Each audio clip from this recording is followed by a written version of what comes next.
Hello students, good evening. Welcome to the official YouTube channel of Origin coaching. आप सभी का स्वागत है आज के हमारे लाइव क्लास में। और आज हम एक न्यू चैप्टर स्टार्ट करेंगे। न्यू चैप्टर और बहुत इम्पॉर्टेंट चैप्टर, बहुत ही ज़्यादा इम्पॉर्टेंट चैप्टर, क्लास 12th के फिजिक्स का बहुत जो 2-4 सबसे इम्पॉर्टेंट चैप्टर है उसमें ये शामिल है। प्रत्यावर्ती धारा, अल्टरनेटिंग करंट, प्रत्यावर्ती धारा आज हम स्टार्ट करेंगे। ये चैप्टर इलेक्ट्रिसिटी का बहुत इम्पॉर्टेंट टॉपिक और साथ ही साथ कॉम्पिटिटिव के लिए सबसे इम्पॉर्टेंट है। ये पूरा टेक्निकल है, पूरे सर्किट पर बेस्ड है और एक्चुअल में मॉडर्न फिजिक्स का जो शुरुआत है मैंने आपसे डिस्कस किया था वो फैराडे के एक्सपेरिमेंट के बाद शुरू हो जाता है। भले हम उसको मानते हैं कि अल्बर्ट आइंस्टाइन के फोटोइलेक्ट्रिक इफेक्ट के बाद मॉडर्न फिजिक्स स्टार्ट होता है, लेकिन वास्तव में जहाँ पर भी हम करंट को प्रॉपर यूज़ करना शुरू किए, अल्टरनेटिंग करंट के प्रत्यावर्ती धारा को, वहाँ से स्टार्ट हो जाता है। तो बहुत इंपॉर्टेंट टॉपिक है ये। आप सभी का स्वागत है आज के क्लास में। हमारे सभी स्टूडेंट हरिशंकर, अरुण, नमन, राघव, नंदन, विराट, राहुल, राजू, सुधांशु सभी आ गए क्लास में। बहुत लंबे गैप के बाद क्लास हुआ, क्यों? लेकिन फेस्टिवल के टाइम में मैं इवनिंग में पढ़ाता तो आप लोग आते भी तो नहीं, मुझे मालूम है। मैं तो क्लास ले लेता, लेकिन हमारे क्लास का टाइम बिल्कुल दीपावली फेस्टिवल के टाइम को ही मैच करता है ना। चलिए कोई बात नहीं, फेस्टिवल भी लाइफ में ज़रूरी है। तो आप लोगों ने अच्छे से दिवाली मनाया, ठीक है। अभी छठ पूजा भी चल रहा है,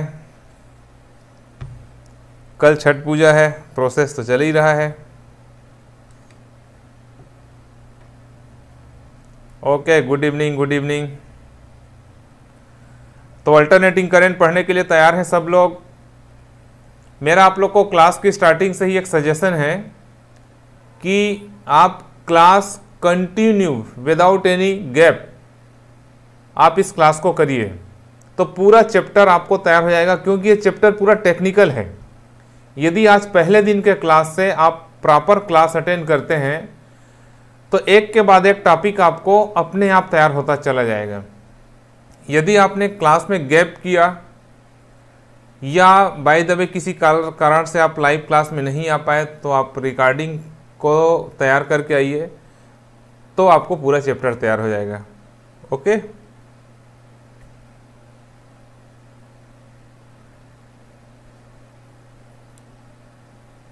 चलिए तो हम आज का क्लास स्टार्ट करें। और क्लास स्टार्ट करने से आज पहले आप लोग को मैं एक बहुत इंपॉर्टेंट इन्फॉर्मेशन आपको दे दूं, बहुत ही ज़्यादा इम्पॉर्टेंट।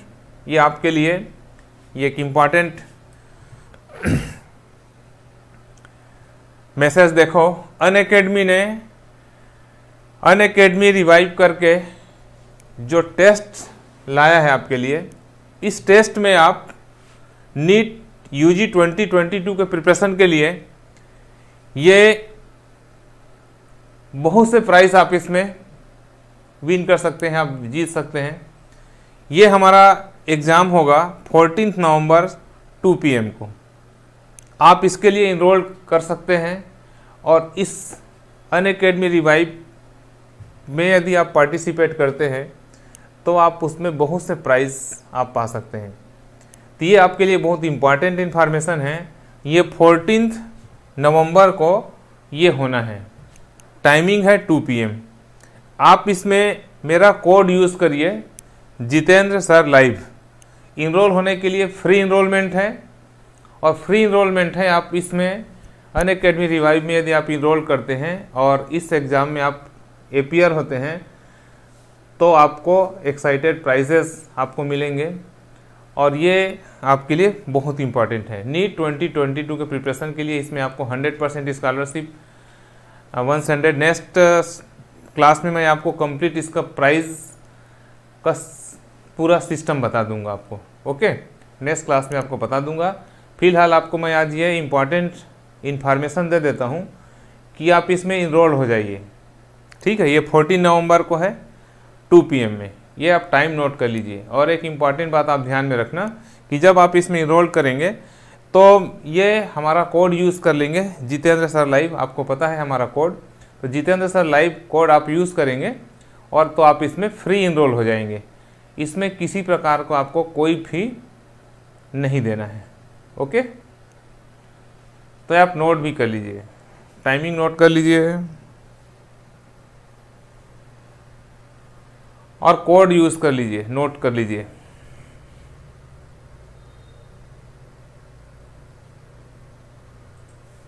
ओके,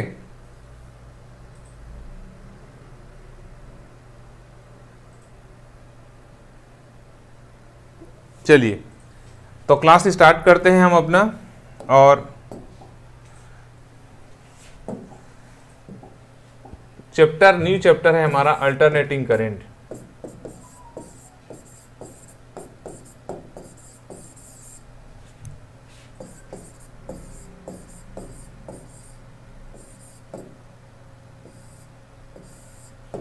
प्रत्यावर्ती धारा।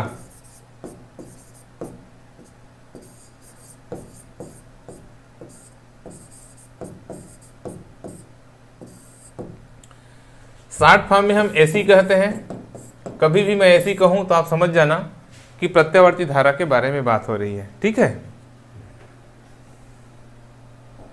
अल्टरनेटिंग करंट, आपको मालूम है कि करंट के 2 टाइप्स होते हैं।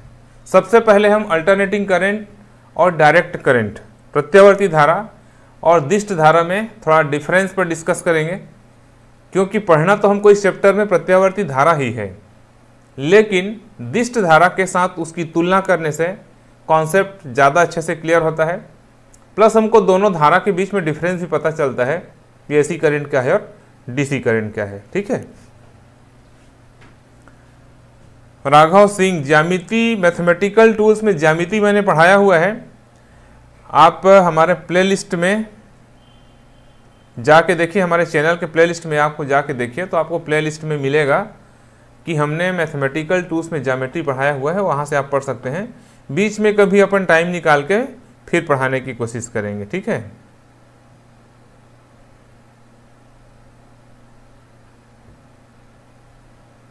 प्लस एक इम्पॉर्टेंट इन्फॉर्मेशन मैं आपको और दे दूं कि मैं अभी अनअकैडमी में मेरा जो स्पेशल क्लास होता है, उस स्पेशल क्लास में आज से, सुन लो सभी ध्यान से, आज से ही इस क्लास के बाद 9:15 में 9:15 में आज से मेरा क्लास स्टार्ट होगा स्पेशल में, जिसमें मैं क्लास 11 को बिगिनिंग से स्टार्ट करूंगा, शुरुआत से। और उस क्लास में मैं बेसिक मैथमेटिकल टूल्स पढ़ाऊंगा, मूलभूत गणितीय अवधारणा, जिसमें मैं बीजगणित से स्टार्ट करूंगा और फिर बाकी सभी मैथमेटिक्स 1 by 1 पढ़ाऊंगा। तो आप उस क्लास को वहाँ भी ज्वाइन कर सकते हैं, वह पूरा फ्री क्लास है आपके लिए। ओके, प्रत्यावर्ती धारा, सबसे पहले हम देखें एसी और डीसी करंट में डिफरेंस। हमको मालूम है कि धारा के 2 प्रकार हैं, एसी करंट और डीसी करंट। इस साइड में मैं प्रत्यावर्ती धारा लिख रहा हूँ एसी, और इधर लिख रहा हूँ डायरेक्ट करंट डीसी, दिष्ट धारा। सामान्य रूप से यदि हम इसको आइडेंटिफाई करें, यदि सामान्य रूप से हम इसको पहचाने कि कौन सी धारा एसी है, कौन सी डीसी है, तो हम अपने घर में डोमेस्टिक यूज़ के लिए, घरेलू उपयोग के लिए दोनों तरह के करंट हम यूज़ करते हैं। आप अपने घर में जो इलेक्ट्रिफिकेशन कराए हैं, इलेक्ट्रिसिटी बोर्ड से जो आपने करंट का कनेक्शन लिया हुआ है, इलेक्ट्रिक का कनेक्शन लिया हुआ है, उसमें जो आपके डिवाइस चलते हैं, टीवी चल रहा है, ठीक है, कूलर चल रहे हैं, फ्रिज चल रहा है, फैन चल रहे हैं, बल्ब जल रहे हैं, ये जितना भी डिवाइस आपके घर में काम कर रहा है वो सब किस में है, एसी करंट में है। लेकिन घर में सपोज हम रिमोट में बैटरी लगा के रखे हैं, हमारे मोबाइल में जो बैटरी लगा हुआ है, लैपटॉप के अंदर में जो बैटरी लगा हुआ है, या अपन खिलौने वगैरह चलाने के लिए जो रिमोट वगैरह में या खिलौने में बैटरी लगा के रखे हैं, वो सब क्या है, डीसी करंट है। तो सामान्य रूप से आप इसको इस तरह से पहचान सकते हैं कि हम अपने घर में 2 तरह के करंट यूज़ करते हैं। तो कहाँ कहाँ पर हम एसी करंट यूज़ कर रहे हैं और कहाँ कहाँ पर हम डीसी करंट यूज़ कर रहे हैं। तो थोड़ा सा मैं डिफरेंस पर इस पर डिस्कशन करूँगा आपके साथ, कि उसके बाद फिर आपको तुलनात्मक रूप से पता चलना चाहिए कि एसी करंट का बिहेवियर कैसा होता है। फिर हम सिस्टमेटिक एसी करंट का स्टडी करेंगे। ओके, अब देखो यहाँ पर प्रत्यावर्ती धारा की सबसे बड़ी विशेषता क्या होती है, इसका नाम ही है प्रत्यावर्ती धारा। तो ये क्या होता है, अल्टरनेट, ये पॉजिटिव निगेटिव होते जाता है इस तरह से। मतलब अभी तो आगे हमको पूरा डिटेल में पढ़ना है, यहाँ पर मैं शॉर्टकट आपको कंपैरिजन बता रहा हूँ, बाकी हमको आगे चल के उसको पूरा डिटेल में उसकी स्टडी इस चैप्टर में वही करना है अपने को, बहुत बड़ा चैप्टर है ये। तो प्रत्यावर्ती धारा का नेचर क्या होता है कि प्रत्यावर्ती धारा फर्स्ट हाफ में यहाँ पर ये पॉजिटिव है, फिर यहाँ पर ये जीरो है और यहाँ पर क्या है, ये निगेटिव है। इस प्रकार से एसी करंट का नेचर होता है। लेकिन डीसी करंट का नेचर क्या होता है, डीसी करंट कंटिन्यूअस पॉजिटिव होता है और कंप्लीट जीरो नहीं होता, ये ओनली पॉजिटिव है, या जिस टर्मिनल पर निगेटिव होगा वह कंप्लीटली निगेटिव होता है। तो एक बहुत बड़ा डिफरेंस जो दोनों के बीच में है वो ये है कि अल्टरनेट, इसके लिए इसका नाम है अल्टरनेट, माने एक के बाद एक। हाफ साइकिल में प्रथम अर्धचक्र में धनात्मक और द्वितीय अर्धचक्र में क्या होता है, वो ऋणात्मक होता हुआ कंटिन्यूअस आगे चला जाता है। लेकिन ये होता है जो बैटरी का करंट होता है डीसी, वो कंटिन्यूअस पॉजिटिव होता है। दूसरा इंपॉर्टेंट डिफरेंस जो ये है कि प्रत्यावर्ती धारा क्या है, यह केवल ऊष्मीय प्रभाव प्रदर्शित करता है। ऊष्मीय प्रभाव या थर्मल इफेक्ट अपन कहें, तापीय प्रभाव कहें, तो ये केवल ऊष्मीय प्रभाव प्रदर्शित करता है। और इसकी खासियत क्या है डीसी करंट की, कि यह ऊष्मीय प्रभाव तो प्रदर्शित करता ही है, ऊष्मीय के साथ साथ रासायनिक प्रभाव और रासायनिक प्रभाव के साथ साथ यह चुंबकीय प्रभाव, रासायनिक प्रभाव और चुंबकीय प्रभाव, तीनों प्रकार का प्रभाव यह शो करता है। यह एक बहुत महत्वपूर्ण पॉइंट है कि प्रत्यावर्ती धारा केवल ऊष्मीय प्रभाव प्रदर्शित करता है, और मतलब ये क्या है, एसी करंट हीट जनरेट कर सकता है। लेकिन डीसी करंट ऊष्मीय प्रभाव भी प्रदर्शित करता है, रासायनिक भी करता है और चुंबकीय प्रभाव।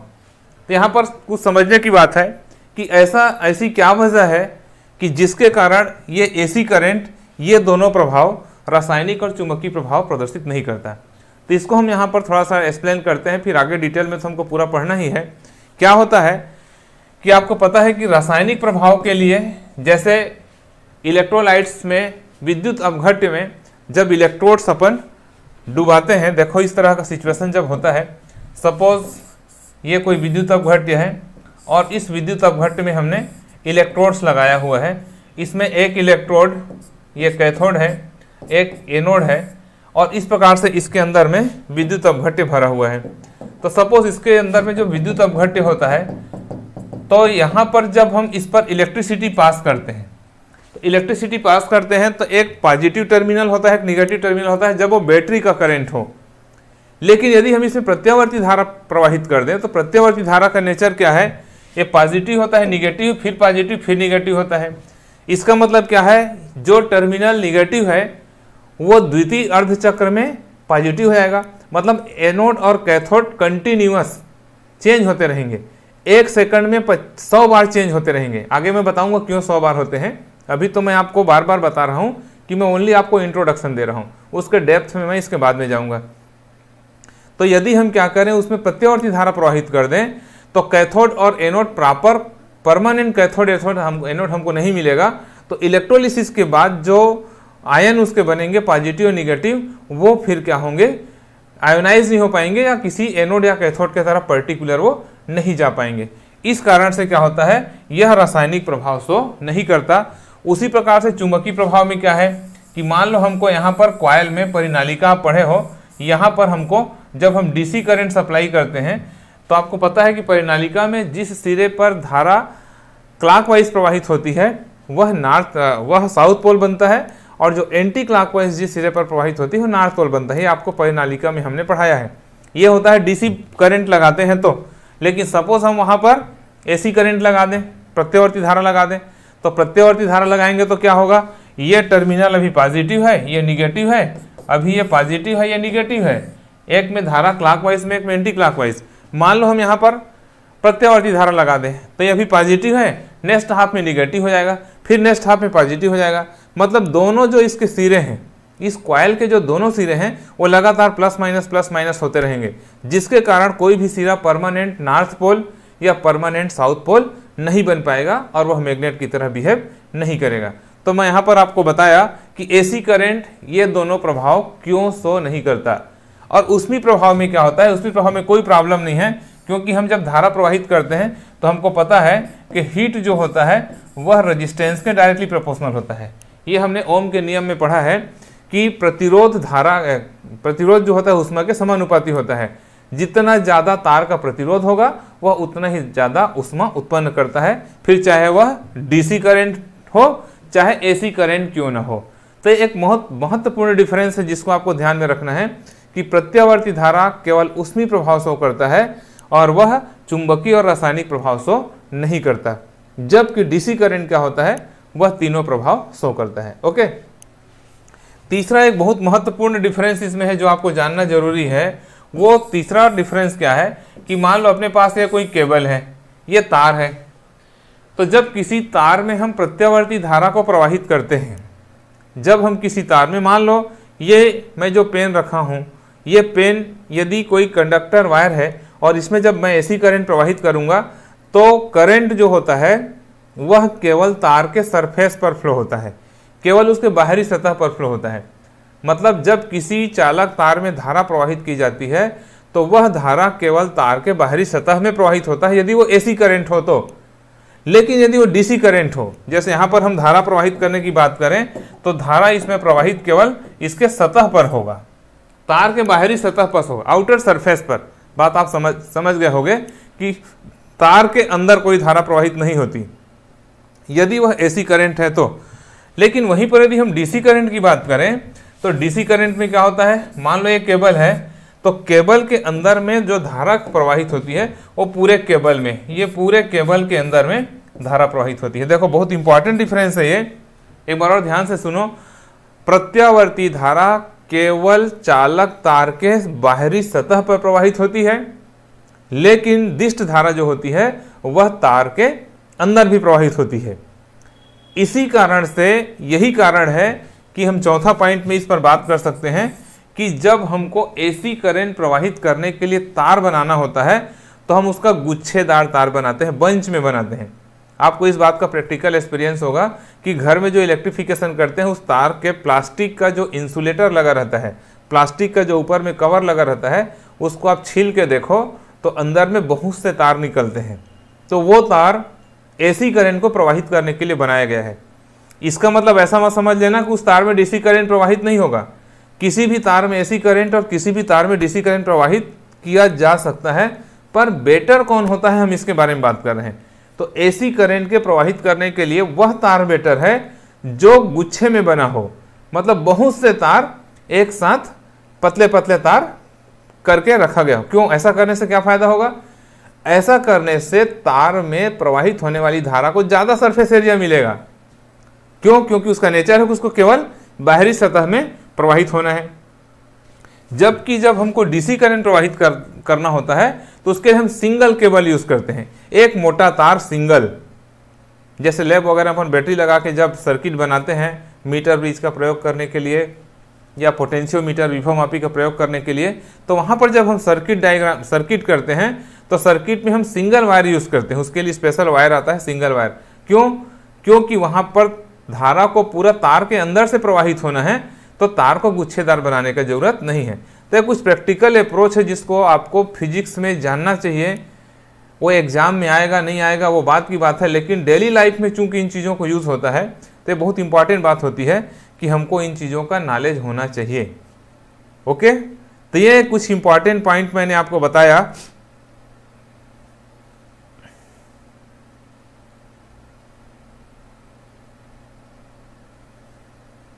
ओके, तो किसी पॉइंट में आपको कोई और प्रॉब्लम हो या आपको कोई और नई बात पूछनी हो, कोई जिज्ञासा हो आपके अंदर, तो आप पूछिए। इसके बाद फिर मैं अल्टरनेटिंग करंट को सिस्टमेटिक पढ़ाना शुरू करूंगा उसके प्रोडक्शन से। आज के क्लास में मैं आपको बताऊंगा प्रोडक्शन ऑफ अल्टरनेटिंग करंट। यहां तक कोई प्रॉब्लम हो तो पूछ लीजिए।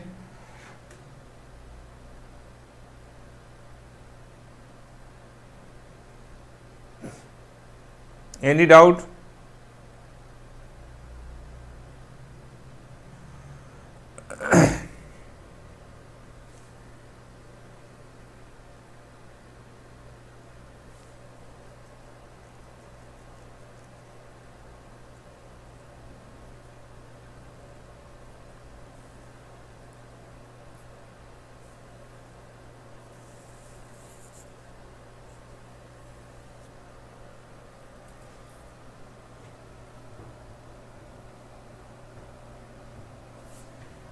साहिल इतने इमोजी मत भेजो, कोई सेंस नहीं होता है इसका, है ना। ऐसा टाइम पास मत करो। आप फिजिक्स के क्लास में पढ़ाई करने आए हो, ऐसा टाइम पास मत करो।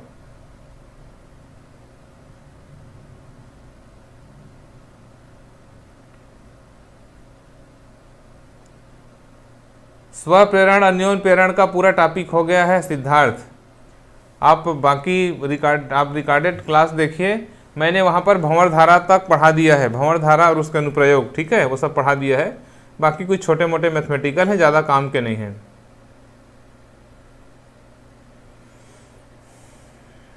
क्लास हमारे रेगुलर ही होते हैं।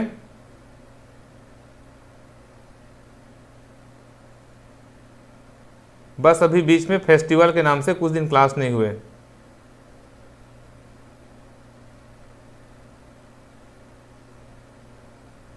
एसी करंट डीसी करंट का संकेत बताऊंगा, सब बताऊंगा अभी मैं आपको।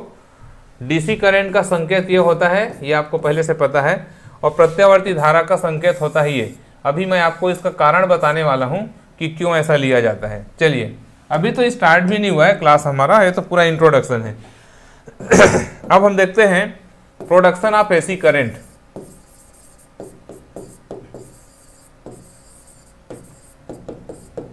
प्रोडक्शन ऑफ एसी मतलब प्रत्यावर्ती धारा का उत्पादन। प्रत्यावर्ती धारा का उत्पादन, प्रोडक्शन ऑफ एसी करंट। प्रत्यावर्ती धारा का उत्पादन किस प्रकार से किया जाता है, इसका प्रोडक्शन कैसे किया जाता है। तो प्रत्यावर्ती धारा का उत्पादन करने का, उसको प्रोडक्शन करने का जो बेसिक कॉन्सेप्ट है वो है फैराडे का विद्युत चुंबकीय प्रेरण का जो हम नियम पढ़े हैं वो।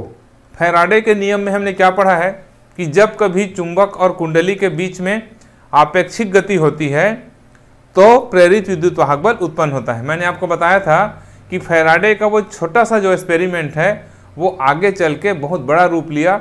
हम उसी के कारण प्रत्यावर्ती धारा का उत्पादन कर पाए, और प्रत्यावर्ती धारा का उत्पादन करने से ही हम अपने इलेक्ट्रिसिटी के जो प्रोडक्शन सेंटर्स है हम अपने घर तक विद्युत को पहुंचा पाए। क्योंकि दिष्ट धारा को हम ट्रांसफ़र नहीं कर पाते, या करना उसको बहुत कॉस्टली है, बहुत खर्चीला है। तो जब हमारे पास दिष्ट धारा था, डीसी करंट था, तो डीसी करंट क्या है हमारा, उतना ज़्यादा लार्ज स्केल में हम उसका उत्पादन नहीं कर पाते, और उसको हम एक स्थान से दूसरे स्थान तक नहीं पहुंचा पाते, क्योंकि उसमें ट्रांसफार्मर काम नहीं करता। आगे मैं पढ़ाऊंगा क्यों नहीं करता है। तो प्रत्यावर्ती धारा के प्रोडक्शन होने के कारण ही हमारे घर तक इलेक्ट्रिसिटी पहुंच पाया। यदि हम प्रत्यावर्ती धारा का उत्पादन करने में सफल नहीं हो पाते तो आज भी हमारे घर में उतने लार्ज स्केल पर इलेक्ट्रिसिटी नहीं होता जितना हमारे पास आज है। आज हमारे लाइफ में यदि ऑक्सीजन और वाटर को हटा दिया जाए, जो दोनों नेचुरल रिसोर्स हैं, तो तीसरा सबसे बड़ा हमारे पास जो लाइफ का रिक्वायरमेंट है वो इलेक्ट्रिसिटी है, करंट है, आपको मालूम है, जो कि आर्टिफिशियल है, जिसको बनाया गया है। यदि नेचर के दिए हुए वाटर और ऑक्सीजन को हम हटा दें तो पहले नंबर में हमारा बेसिक रिक्वायरमेंट में इलेक्ट्रिसिटी आता है, आपको पता है। और ये जो इलेक्ट्रिसिटी का प्रोडक्शन है, इतने लार्ज स्केल में जो इलेक्ट्रिसिटी का प्रोडक्शन हो पाया, वह फैराडे के नियम के कारण ही हो पाया। तो यहाँ पर आज हम पढ़ेंगे कि फैराडे के नियम की सहायता से प्रत्यावर्ती धारा का प्रोडक्शन कैसे किया गया। देखो, तो प्रत्यावर्ती धारा के प्रोडक्शन में सबसे पहले हम देखते हैं कि यहाँ पर क्या किया गया कि ये ले लिया एक समान चुंबकीय क्षेत्र।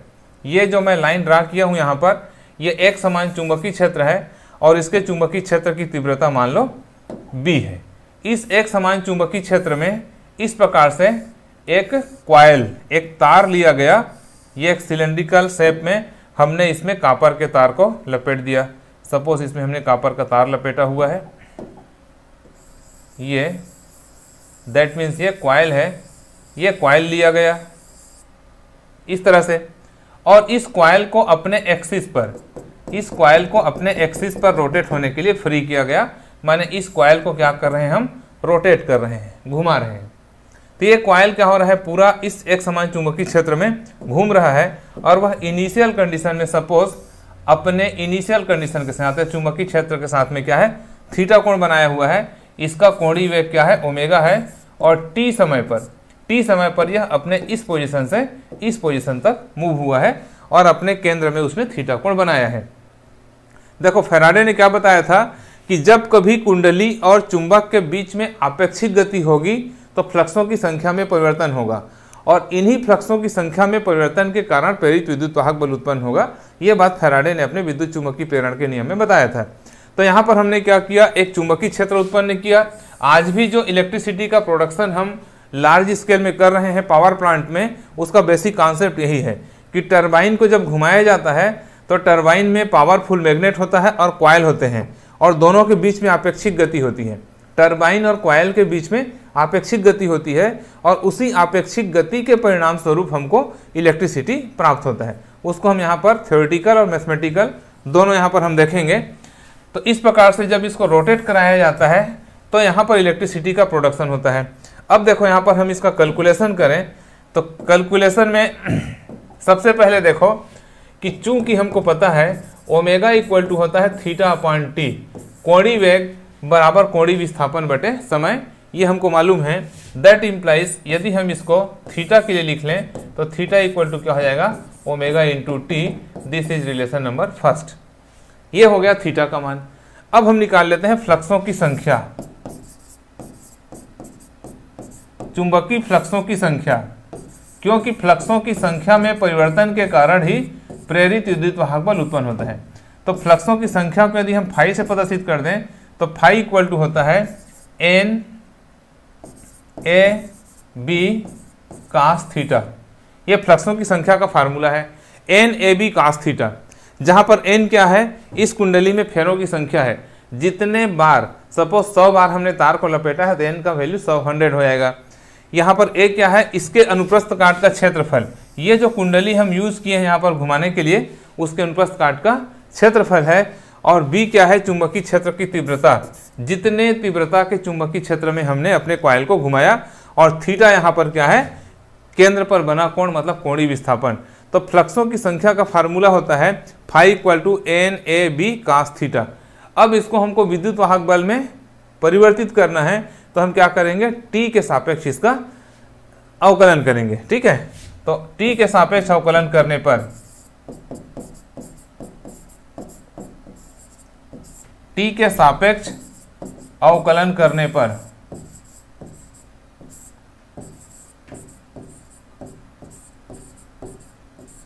यदि हम इसका टी के सापेक्ष अवकलन करें तो क्या हो जाएगा, d phi by d t equal d by d t of N A B cos theta. और यहाँ पर हम थीटा के वैल्यू को पुटअप कर देते हैं। ऊपर से हमने निकाल के रखा है ये थीटा का वैल्यू क्या, ओमेगा टी। तो यहाँ पर हमने इसको लिख दिया ओमेगा टी। ओमेगा टी में इसलिए हम उसको परिवर्तित कर दिए क्योंकि हमको टी के सापेक्ष इसको अवकलन करना है। अब ये जो देख रहे हो N A B cos omega t, इसका हमको अवकलन करना है। तो दैट इम्प्लाइज आगे क्या हो जाएगा, आप इसको ध्यान से देखो, d phi by d t क्या हो जाएगा, विद्युत वाहक बल। फ्लक्सों की संख्या में परिवर्तन की दर प्रेरित विद्युत वाहक बल के बराबर होता है, ये फैराडे ने बताया था। तो d phi by d t को हम ई लिख सकते हैं। इसके बाद देखो एन यहाँ पर कांस्टेंट है, वो बाहर चलाएगा। क्षेत्रफल भी कांस्टेंट है, बाहर चलाएगा। बी भी कांस्टेंट है, ये भी बाहर चलाएगा। अब हम क्या करेंगे, कास ओमेगा टी का अवकलन करेंगे। तो कास ओमेगा टी का अवकलन क्या होगा, कास ओमेगा टी का अवकलन क्या होगा, बता सकता है कोई? कास ओमेगा टी का अवकलन क्या होगा, बताओ। कास ओमेगा टी का अवकलन क्या होगा? सब आपको कैलकुलस पढ़ाया गया है।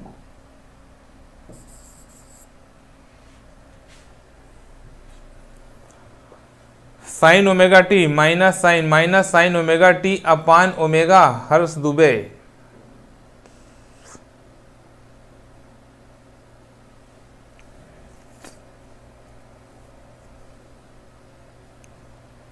अरे भाई ओमेगा सामने भी आएगा, ये ओमेगा सामने आएगा, इसका वैल्यू होगा minus omega sine omega t, ये इसका अवकलन होगा। टी का गुणांक ओमेगा है तो सामने आके उसका मल्टीप्लीकेशन भी होगा। ओके, तो ये होगा E equal to N A B minus omega sine omega t. अब देखो आगे इसको हम सिंप्लीफाई करें तो क्या हो जाएगा, that implies E equal to minus N A B omega, और ये हो जाएगा साइन ओमेगा टी, ये हो गया। अब यहाँ पर क्या किया गया, इतने वैल्यू को, पूरे इतने वैल्यू को विथ साइन, ये जो मैंने घेरा उस वैल्यू को हमने सपोज कर लिया ई नॉट, तो E equal to E naught sine omega t हो जाएगा। और जहां पर हमने ई नॉट किसको सपोज किया है, ई नॉट सपोज किया है minus N A B omega को, इतने को हमने क्या सपोज किया है, ई नॉट। तो यहाँ पर जो आप फार्मूला देख रहे हो ये इसके विद्युत वाहक बल के लिए फार्मूला है, E equal to E naught sine omega t, यह इसके विद्युत वाहक बल के लिए फार्मूला है। इतना विद्युत वाहक बल वहाँ पर उत्पन्न होता है।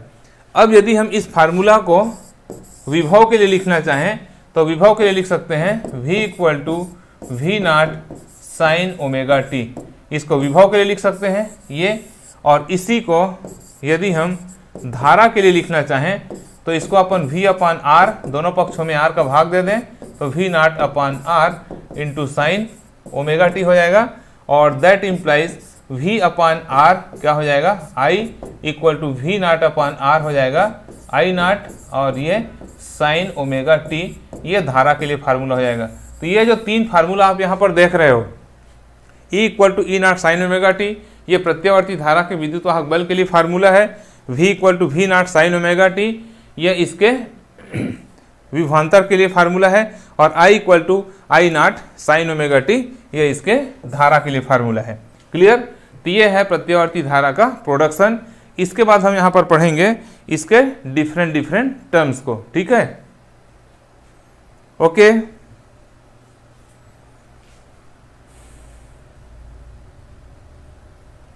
सत्यम कटारा, क्या आप क्या चीज लिख रहे हो, गलत करवाया है, मतलब किस मैटर पर लिख रहे हो समझ नहीं आ रहा है मुझे।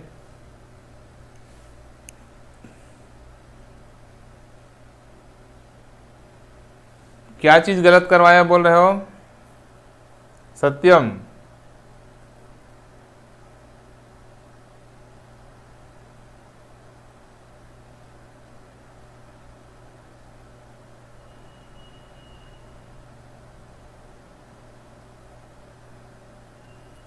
नहीं, क्या लिख रहे हैं?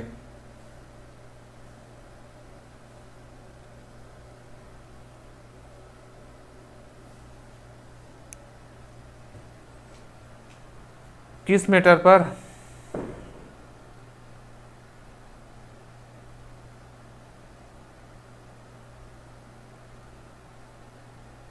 चलिए, और कोई डाउट किसी को?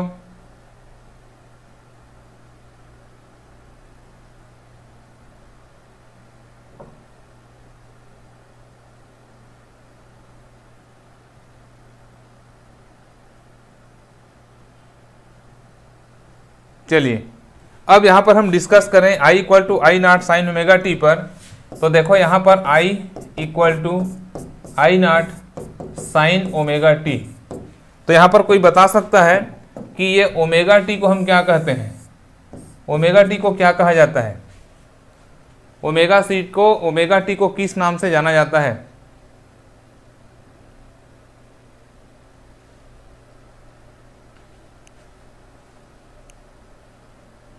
ओमेगा टी को क्या कहा जाता है बोलो?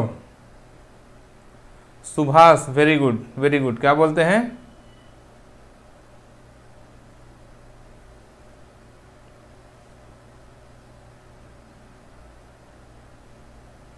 इसको बोला जाता है कला, फेस, कला इंग्लिश में फेस कहा जाता है। तो साइन के सामने जो एंगल होता है उसको हम कला कहते हैं, फेस कहते हैं। और ये जो आई नॉट होता है इसको हम धारा का शिखर मान कहते हैं।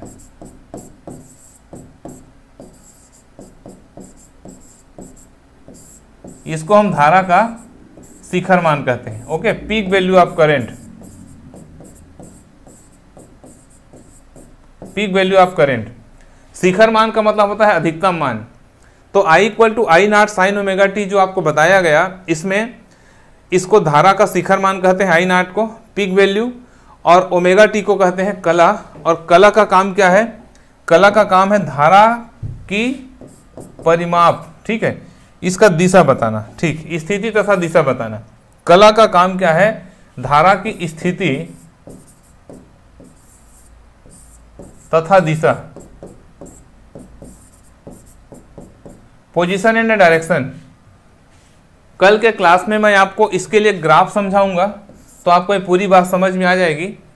तो कल के क्लास में हम लोग इसके ग्राफ से पढ़ना स्टार्ट करेंगे, ग्राफ ऑफ अल्टरनेटिंग करंट। यहाँ तक आप प्रिपरेशन करके आओगे तो आपको नेक्स्ट क्लास समझ में आएगा। एक बार रिपीट करता हूँ, ध्यान से सुनो।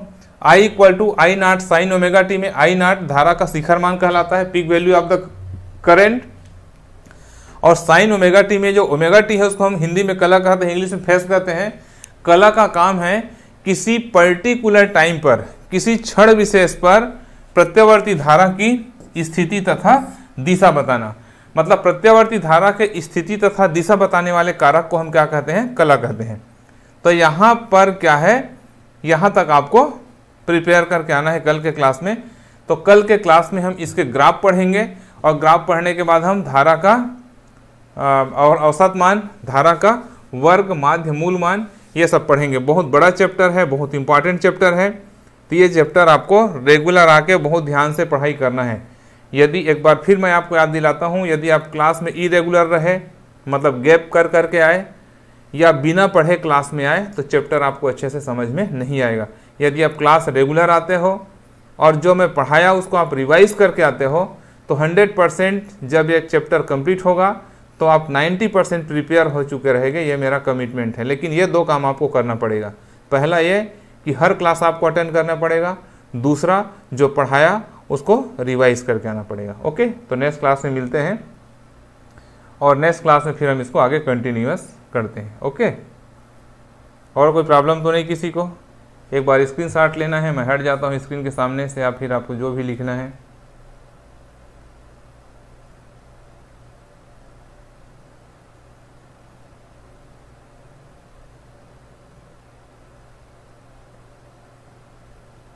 ओके ओके, ठीक है, नेक्स्ट मिलते हैं फिर नेक्स्ट क्लास में। Okay, thank you so much.